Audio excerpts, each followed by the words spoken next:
যারা আজকে ক্ষমতার মধ্যে বসেছেন, কোরআনে কারীমের একটি আয়াতই তাদের জন্য উপদেশ হিসাবে যথেষ্ট।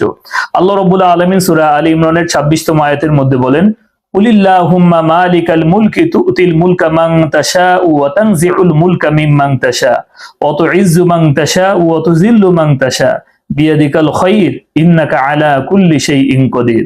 আল্লাহ তাআলা বলেন, হাবিব আমার, বন্ধু আমার, আপনি বলে দিন, আল্লাহ তাআলা যাকে ইচ্ছা তাকে রাজত্ব দান করেন, যাকে ইচ্ছা তার কাছ থেকে ক্ষমতা ছিনিয়ে নেন। আল্লাহ তাআলা যাকে ইচ্ছা তাকে সম্মান দান করেন, যাকে ইচ্ছা তাকে বেইজ্জতি করেন।